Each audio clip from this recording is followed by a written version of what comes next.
बता रहे हैं कि स्वगणना कैसे करनी है। उसके लिए हम सबसे पहले क्या करेंगे, गूगल पे क्या डालेंगे, ऐसी सेंसस गवर्नमेंट, जो भी उसका लिंक है वो डालेंगे। कुछ आपको ग्रुप पे भी शेयर कर दिया गया है और कुछ यहाँ पे गूगल पे डायरेक्ट हम सेंसस लिखेंगे तब भी आ जाएगा। ठीक है, उसके बाद जब ये हमने डाल दिया तो क्या आएगा, ये सेलेक्ट यूर स्टेट। तो जब हम इसे सेलेक्ट करेंगे तो यहाँ पे हम उत्तर प्रदेश सेलेक्ट कर लेंगे और ये कैप्चा आएगा यानी ये कोड आएगा, ये सेम टू सेम हमें यहाँ पे लिखना पड़ेगा। उसके बाद वेरीफाई एंड प्रोसीड करेंगे आएगा, जिसमें कि समझाया हुआ है कि स्वगणना कैसे करनी है, क्या करना है। इसे हम ओके कर देंगे।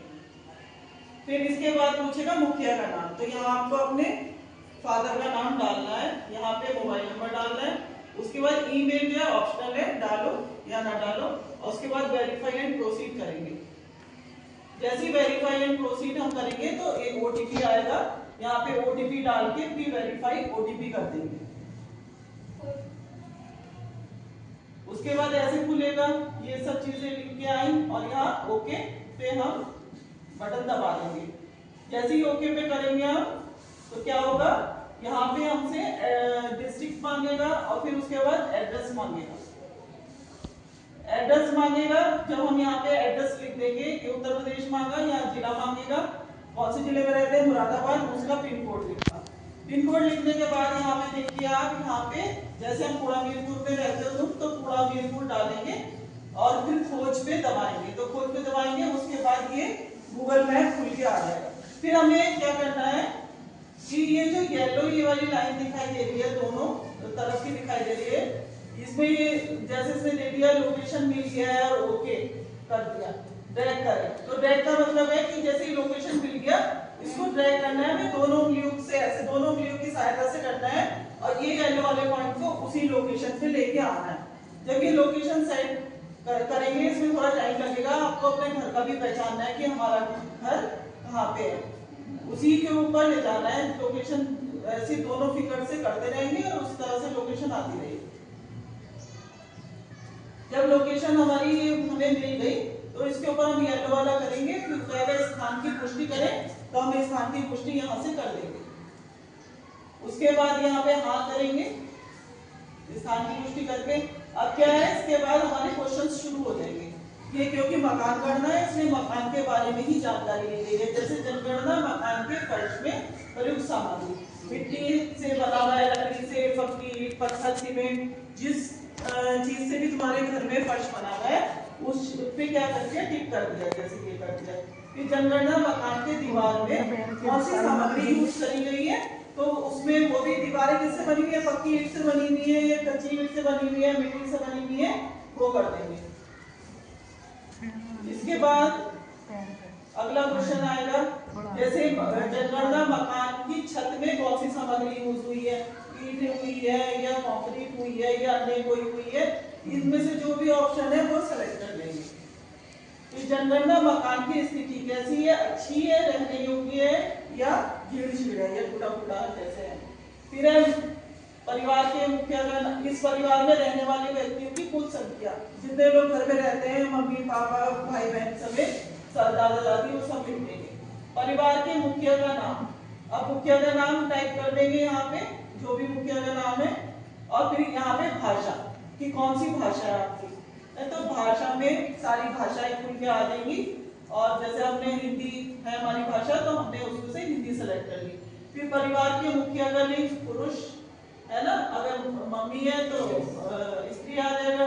कौन सी जाति है, अनुसूचित जाति, अनुसूचित जनजाति या अन्य, तो वो इसमें से सेलेक्ट करना है। इस मकान के स्वामित्व की स्थिति, यानी अपना मकान है या किराए का मकान है, ये किराए का है लेकिन अपना कोई मकान नहीं है। रहने योग्य उपलब्ध कमरों की संख्या कि कितने कमरे आपके घर में हैं।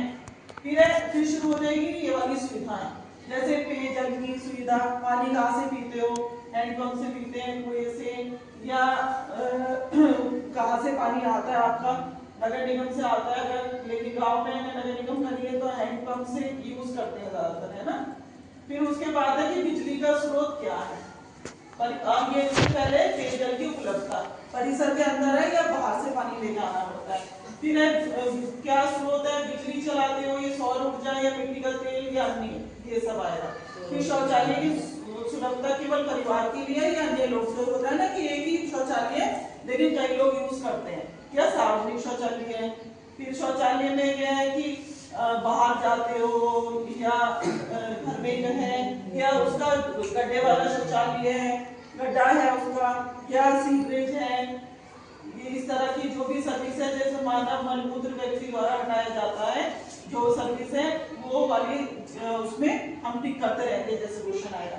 फिर गंदे पानी की निकासी किससे जुड़ी हुई है? ढकी नाली से, खुली नाली से, या किसी भी नाली से नहीं। फिर उसके बाद है परिसर के अंदर स्नान की सुविधा। स्नान गृह है घर के अंदर, या है तो उसके ऊपर छत नहीं है या नहीं है। फिर रसोई घर में खाना पकाते हैं तो कौन सी गैस का इस्तेमाल करते हैं? एलपीजी है, एलपीजी तो सभी यूज कर ही रहे हैं। और या कुछ लोग जलाऊ लकड़ी या गैस नहीं है क्या, तो लकड़ी या फसल के अवशेष उपले जलाते हैं। तो जो भी हम इस्तेमाल करते हैं ईंधन में उसको हम कर लेंगे। फिर खाना पकाने के लिए मुख्य ईंधन क्या इस्तेमाल करते हैं? कुछ लोगों के घर गैस भी है लेकिन उपले भी जलाते हैं, लकड़ी भी जलाते हैं, लेकिन ज्यादा क्या इस्तेमाल करते हैं? कोई चीज हम उसमें हाँ कर देंगे। अब जब ये सारे क्वेश्चन पूरे हो गए तो फिर हाँ कर दिया। फिर पुनः स्थापित करना, ये आएगा। फिर इसमें रेडियो को पूछा कि रेडियो है या स्मार्टफोन है, क्या चीज है, तो वो कर देंगे। फिर टेलीविजन को पूछा है तो कैसे चलाते हो?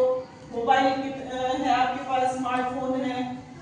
और जनगणना के लिए कौन सा नंबर आपने, जनगणना के लिए कौन सा मोबाइल नंबर देना चाहते हैं वो मोबाइल नंबर एंटर कर देंगे, उसके बाद उसे सेव कर देंगे। तो ये कि आईडी जनरेट हो जाएगी। जब प्रगणक आपके घर आएगा तो वो पूछेगा कि आपने स्वगणना करी, तो बोलोगे हाँ करी, तो फिर वो उसे अपनी आईडी देनी होगी। आईडी वो अपने HLO ऐप पे डालेगा और उसके बाद जो है आपकी जो भी इंफॉर्मेशन भरी थी वो खुल जाएगी। अगर वो देखते हैं प्रगणक की ये सही भरी है या आपको कुछ उसमें कुछ गलत हो गया, चेंज कराना है, तो वो भी करा सकते हैं। और उसके बाद जो है वो प्रगणक जो है उसे वेरीफाई कर देगा। इस तरीके से हमारी जनगणना हो जाएगी। और जनगणना के क्या फायदे हैं, तो पता ही है कि सरकार इससे आंकड़े लेके योजनाएं बनाती है जिससे कि जनता को लाभ पहुंचता है। तो ये स्वगणना करने से फायदा है कि हम डिजिटल युग में हैं, तो डिजिटल जनगणना हो रही है इस बार, तो मतलब अपने आप भी जनगणना कर रहे हैं, तो ये कितनी अच्छी बात है कि हम अपना काम खुद कर रहे हैं। और तो ये इस तरह से जो मैंने एक स्कूल का ग्रुप है उस पर भी आपको वो लिंक सेंड कर दिया है, उस पर क्लिक करेंगे तो आप अपने घर की जनगणना कर देंगे। और उसका ये आपको इसीलिए समझाया गया है कि जिससे कि क्योंकि बड़े बच्चे हो, 8th क्लास के हो, तो तुम सीख जाओगे, तो अपनी भी स्वगणना करोगे और अपने आसपास के लोगों को भी स्वगणना करने के लिए जागरूक करोगे और उनकी इस काम में हेल्प भी करोगे ना? हाँ। और फिर स्वगणना करके उसका स्क्रीनशॉट मुझे ग्रुप पे सेंड करोगे, ठीक है?